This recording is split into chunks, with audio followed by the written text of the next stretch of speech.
Good afternoon. Thank you for choosing to be here out of all the sessions. I'm Urmila Raju. I'm a senior solution architect with AWS. So today's talk is about AWS Step Functions, as you can see. It's a tried and tested service, right? It's used by thousands of our customers for building business orchestration and workflows, and it has integration to over 200 AWS services and also have third-party integration capabilities. So what's next generation about it, right? So it's about the way you use it and the ways that you adopt to accelerate building step functions. So that's what we are going to focus today, and mainly on the tagline or the subtitle here, which is AI integration and advanced orchestration. So I want to start the talk with a quote. So take it as like a fictional quote, but this is a sentiment from many of our customer leaders. That is, every organization wants to do this AI transformation, but it should not be like replacing the existing business workflows and enterprise services that we have got. The true capability and value comes in blending AI with your existing services. So it's about building that bridge, and today we are going to talk about, so I'm not saying step functions is the magic wand here. We are going to use step functions as one of the example to try and answer this bigger question. Yeah. And to make it contextual, I'm going to use a banking chatbot app throughout this talk for the next 30 minutes or so. So this chatbot is powered by AI agents, and it is going to use a set of tools. And it is going to have some broad capabilities, which is put into like 3 themes, I would say. Let's say this chatbot is for existing customers of the bank, right? So they've got already 1 or more accounts with the bank, and they have some financial goals and want to find suitable products, or they want to open new accounts by narrowing down into a product, or they can have queries on their existing accounts and transactions. So these are the 3 broad themes that we will take. Yeah. And if you see, every organization, I mean bank, whether they do AI or not today, they would be having these functionalities, mainly the 2 and 3, account opening and getting information on existing accounts is pretty basic. Whether you have a fully automated process or a semi-automatic process, every bank would have that. So how do you not redefine that in the name of AI transformation, but bringing those workflows into an agentic AI application is what we are going to see. And mainly for the second one, the account opening, I have taken an example of step functions. It's a very simple step functions, nothing much to explain there. It does 3 business functionalities. One is checks the eligibility of the customer for a product. And then if the customer is eligible, it gets an approval from the customer and then opens the account. So the second step is mainly to demonstrate the human in the loop process. Because in AI applications or any business workflow, you might need a pair of human eyes in the process for approval and things like that. So this is just to demonstrate how you can do that in step functions that I have put this example in place. Yeah. Okay, so with that context, now we are going to see how AWS Step Functions comes into the world of AI and agents. So when we say agents, so what is the high level definition, right, for an agent? It's an orchestrator among the tools that it has got, and it collects most of the information to provide the maximum context to a large language model, and then gets the response and gives it back to the user. So that's an agent. Whereas step functions, again, if you see the definition, it's a serverless orchestrator that orchestrates into various tasks. So can a step function be used as an AI agent? So the answer I would say is yes and no, based on what kind of use cases you are working with. So to see the differentiation, let's see what is an AI workflow versus agentic AI, right? So AI workflow is something where you are doing some AI functionality for predictable scenarios. So you are working towards a task and you are defining the defined number of steps, and at the end of that workflow, you are achieving that task. So that's an AI workflow. Whereas agentic AI is for more dynamic scenarios. So there can be multiple permutation and combination of queries coming in. So it's difficult to build a workflow in that case. So you need an intelligence of an agent to plan and respond to the user queries. So, here it is more a goal based architecture rather than a task oriented architecture, I would say. So, to give an example of an AI workflow which is like non-agentic. So, here we have got an example of a distributed map here, and it is for processing of call logs from a customer service center, let us say. So, you have an S3 bucket and you have a lot of MP3 files, each one is a call log from a customer conversation. And when you pass it into a distributed map, you transcribe it in the first step, transcribe it to change it into text.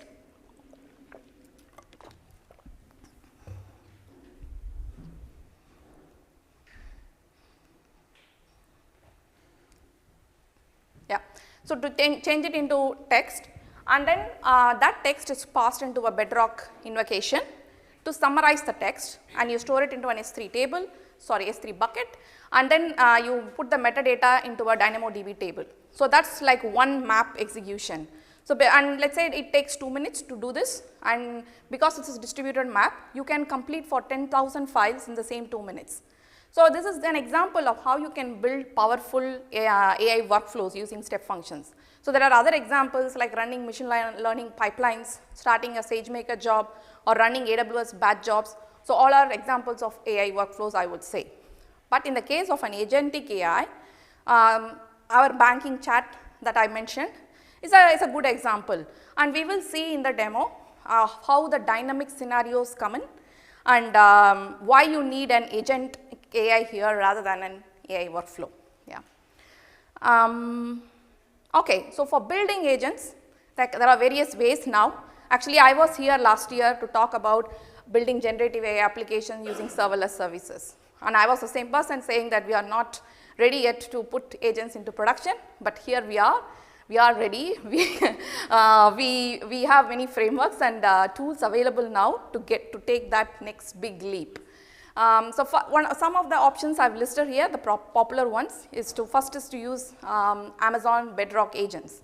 So, most of you might be familiar with it. It is a low code or no code way of building agents. You just give a system prompt, you define the agent, and you connect it to a knowledge base, and it works out of the box. But as I said, it is a serverless service. So, there is restrictions and limitations of how much you can customize that agent, right. So, that is why the open source frameworks are getting widely used today.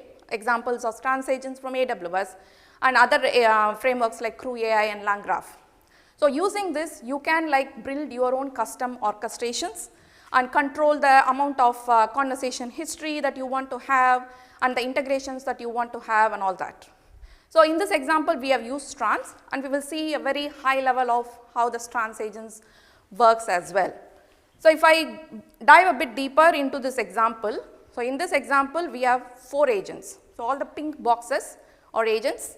So, whenever a user sends a query, it goes to a lead agent, and that agent has 3 tools. So, I call it tools, but in this case, those tools are also agents like sub agents, and each of the sub agent has its own tools. Yeah. So, the product assistant has got a knowledge base. So, it is a common scenario, very popular one as a RAG, like retrieval augmented generation. So, it goes to the PDFs of terms and conditions of your products and vectorize it, and it gets the information about all the new products. Whereas, the next 2 things or the focus of this session, which is existing workflows, which is account opening and existing enterprise services. So, this existing enterprise services could be something, a microservice running on your on-premise, and as I mentioned, this account opening workflow is a step function. So, how do you bring these things into as tools for your agents, and that is where we talk about agents and MCP. I think MCP by now from the morning you would have heard it multiple times in other sessions, and also if you have done some workshops. I will not like go deep into it, but we will see how to run or host MCP servers at scale, and also make step functions as an MCP server in the next set of slides. So, MCP is the Model Context Protocol, a term coined by Anthropic, and there are many other frameworks like this. Another example is A2A, agent to agent protocol from Google. So, what these protocols are doing is, it is similar like REST for microservices, defining a protocol of how you access your existing services. So, the LLM agent, its job is to give, as I mentioned, to give the maximum context to your large language model. So, how it does is using the tools. So, to access the tools, we need a wrapper, so that you do not change your existing tools or re-engineer it. So, we are just adding a wrapper, and that wrapper is MCP. So, in your agent, you have an MCP client. So, at the end of the day, it is also a client server interaction. So, you have an MCP client in your agents, and you have to host an MCP server in front of your existing services. So, that is a very high level description of it, but we will see in detail how it is actually done. So, in our example, this is where the MCP layer would sit between your agents and the tools. So, now we are seeing it as conceptual things. So, how do you run these things into AWS or any scalable architecture or scalable infrastructure, right? So, all this pink box is the agents. So, if I use trans agent, at the end of the day, it is a piece of Python code. So, it has to run in some compute. So, in this case, we need very purpose built compute that can run agents efficiently. Same way, you need a compute for running your MCP servers. And imagine this app running in a real banking environment. So, similar to a mobile app or an online banking, there are many things that are needed for production scale applications, right, like session isolation. So, the conversations that one customer is doing should be isolated from another customer who is doing the conversation. And how about the authentication and the security in each of the moving parts that you see in this architecture. So, that is where one recommendation or new service that AWS has done is the Bedrock Agent Core, Amazon Bedrock Agent Core. So, this is different from Bedrock Agents. So, this is Agent Core, which is a new service, and it has got multiple components like the blue, if you see the blue ones, the runtime, gateway, memory, and it has got observability and 2 other components as well. So, you need not use all of this together, it works well together, but it can be used in isolation as well. So, what I mean by that is these agents, you can choose to run it on EC2, EKS or ECS, right, but still you can just use the gateway component to access your tools. So, there are various ways to use this, but I have used 3 components in this example, and why this is needed is mainly for running agents at scale. So, as I mentioned, you have an inbound authentication mechanism. So, I have used Cognito as the OAuth provider, but it is compatible with any other OAuth provider as well. So, to do inbound authentication. So, your chat application, so in my case I have used a React.js application, that application will get a token from Cognito, and then it will reach the runtime endpoint. So, that runtime is think of it as a compute in which your stance Python code is running, that is about it. And then again, if you use gateway components to access your tools, your gateway again will have an inbound authentication and again an outbound authentication.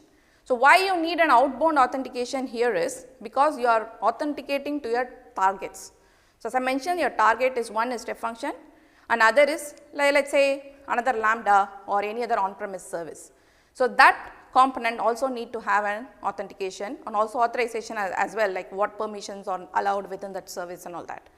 So, this is how the very high level framework looks like of the agent core.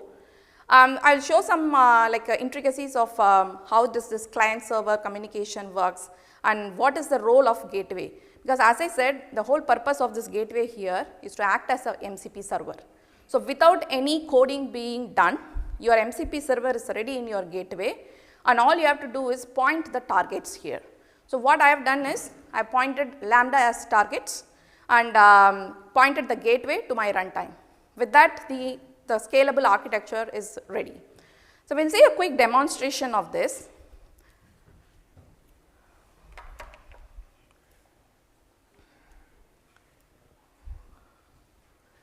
So, this is my awesome bank chatbot.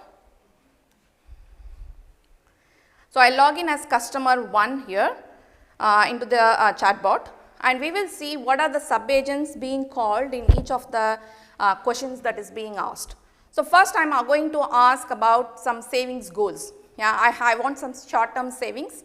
So, I am asking like without locking money, what are the products that can be available. So, here if you see, oh it is going fast. Yeah. So, why I am showing this S3 bucket is, so this is the PDF that I have got on the terms and conditions. So, this is vectorized into a knowledge base and it is used by the product assistant agent to fetch the information, and it fetches the information and shows some options of accounts. So, it shows 2 account options for my short term savings. So, now out of this I am going to check my eligibility to open one of the account. So, whether I am eligible. Yeah, I am clearly not eligible to write eligible. So, I am checking if I am eligible for the first one. So, here another point to note here is I have just written I want the first one, but the agent identifies it is the high interest savings account. So, that is made possible using the conversation history maintenance. So, which is implemented in this case using another agent core component, which is the memory component. So, you can have short term memory and also long term memory. Short term memory is for that session, and you can choose to have like how many list of conversations you want to keep in the memory. So, I think I configure it as like 5 past conversation and that will be used to continue the conversation in this session. So, now we are checking if I am eligible for the first one. So, if you remember our step functions was the one which is checking the product eligibility. Now, a new execution of the step function starts, and if you see here it executes 3 steps and pauses. Yeah, I will also pause here. So, the 3 steps, whatever is seen in green is executed, and the third one, the lambda, is also executed. But if you see the invocation, hope it is clear. If you see at the top third line, you see the lambda invoke dot wait for task token. So, this is an existing functionality of step functions. You might be aware of this. Anyone aware of this? We are on the callback pattern already. Yeah. So, it is a very useful one to bring in the human in the loop thing that I mentioned before. So, what happens here is after this step, if you are doing this kind of call for the lambda function executes and then pauses. So, the task token, if we see where it will be present, every step function has a unique task token, and it is retrieved from this states.context parameter. So, you take from that and then you pass it into the payload of that lambda function, and the lambda function can use it and send it to wherever it want to. What I have done is written into a DynamoDB table, but you can choose to send it to an event bridge as an event, and some other distributed processing picks it up. So, there are various options of what you can do with this task token. So, in this case we are just picking it up and putting it in a DynamoDB table, and now the customer is found to be eligible. So, we go back to the customer and say that you are eligible and whether you want to continue to open the account. So, I say yes. Now, it goes back to the step function and executes the rest of the steps. Now, it will resume and it will open the account, and if you see in the last step, you see the account number, and that is what is given back to the user. Yeah. So, this is how the second account opening agent works. So, we will see in detail how the step function call is made possible. And to finish off this demo, the last example is the third agent, the existing account agent. So, I am asking like what is my balance in my current account. So, here again I have not told what my current account is. So, agent will find out using the correct rule what my current account is, my account number, and then find the balance against that account, and that is what is displayed to the user. So, that is a short demo. So, if I go back to the presentation.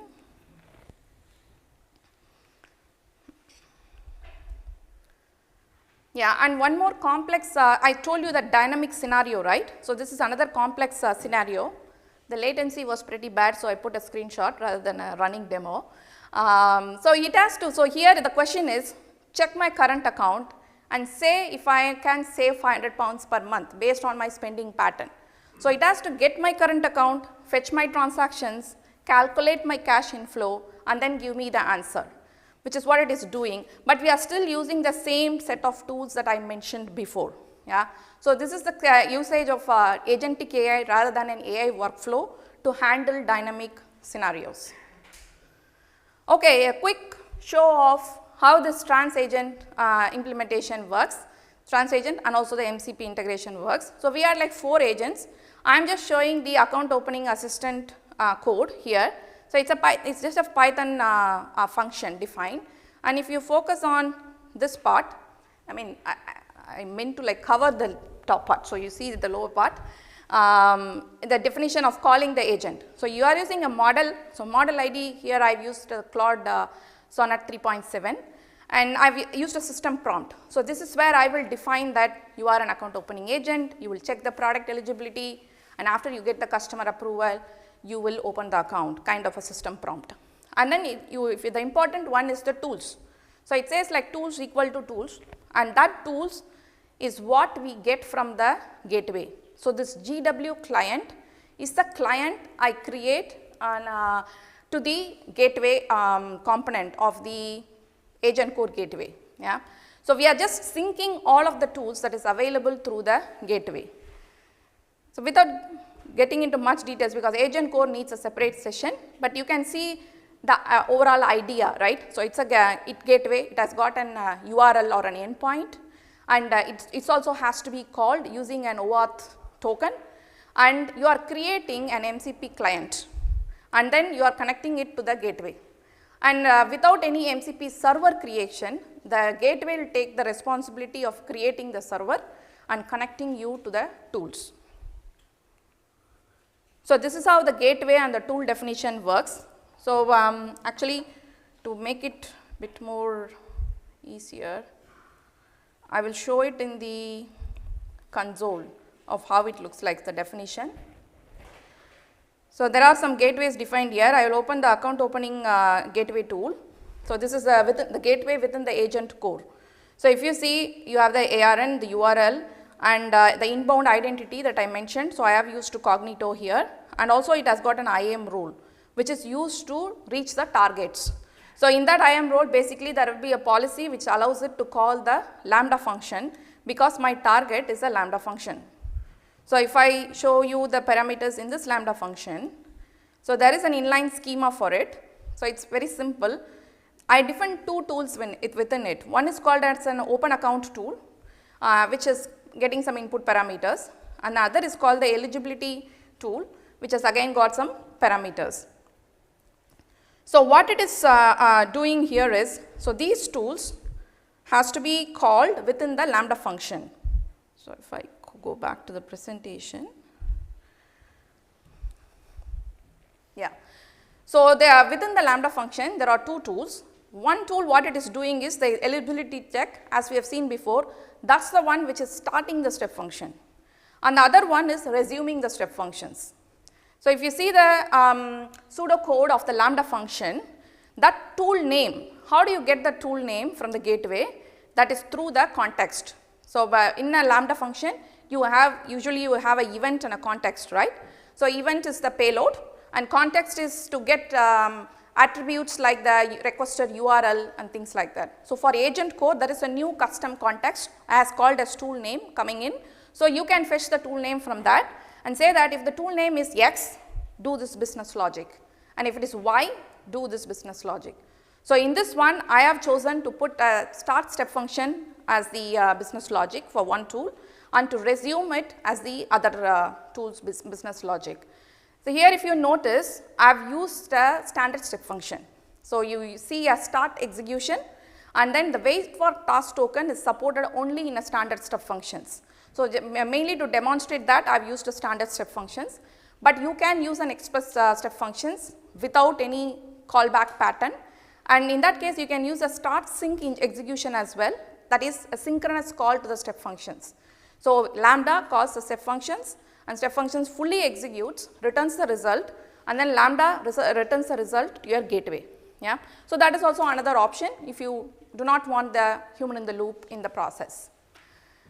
So far you have seen like I said like MCP server and step functions, but still it is like through the Lambda you are calling the step functions, right. That is because in agent core, as I was showing in the other screen, the targets allowed now is Lambda, and Open API supported REST APIs. Yeah. So Agent Core is still in preview, so we have to wait and see how the service evolves to support other endpoints directly. So until then, if you are using Agent Core, then this is the way you can call a step function. But having said that, there are a lot of MCP servers from AWS available. Yeah. So which can be used not just for like integrating resources, but also to build resources. So there is one for step functions. The one that you see on the screen is for step functions actually.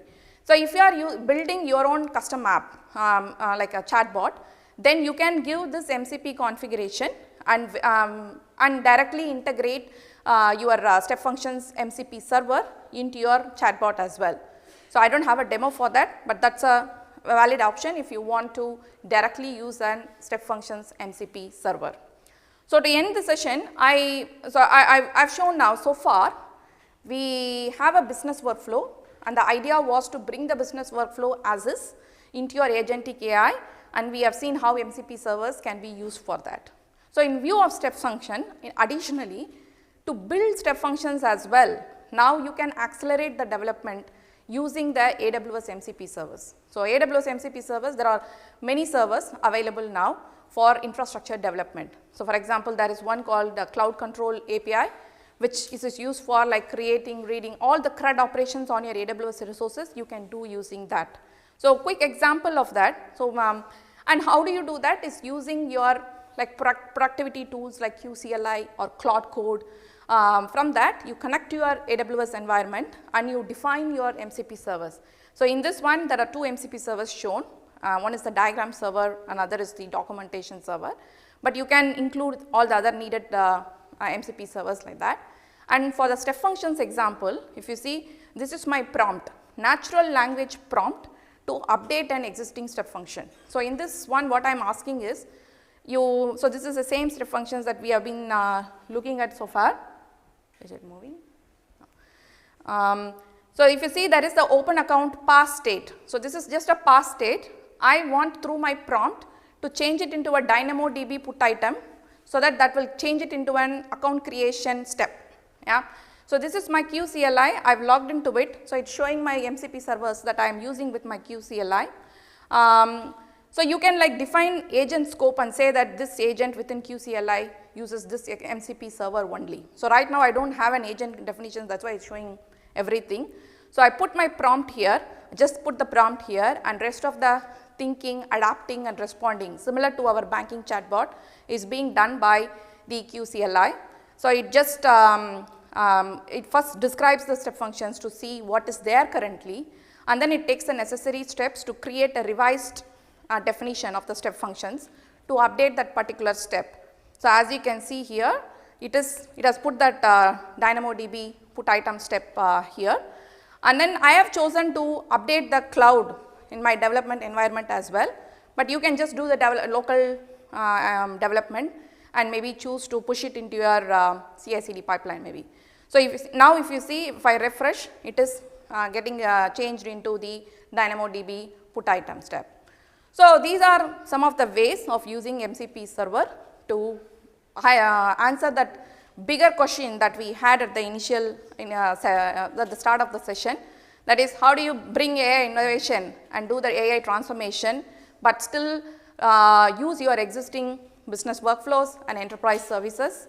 The answer is agents and MCP. So get started today, and thank you for listening to me.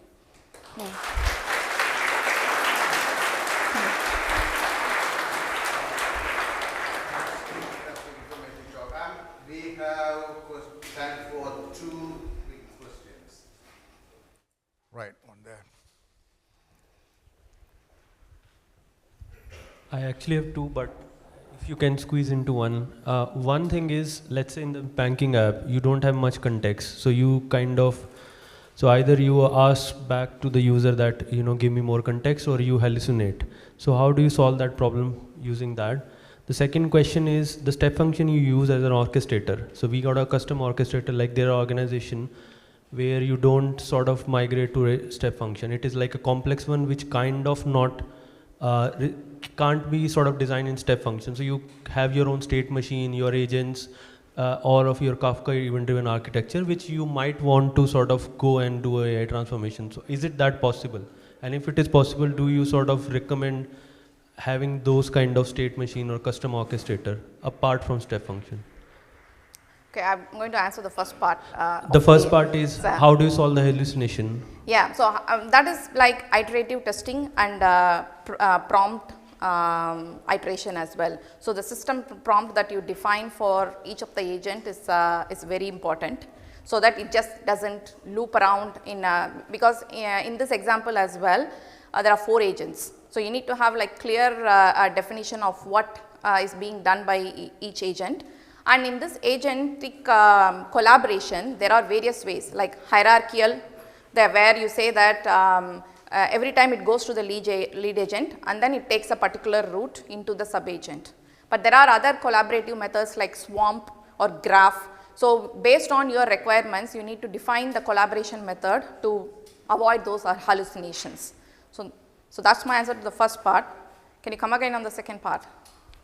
Rather than using step function, can you use custom orchestrator? Yes.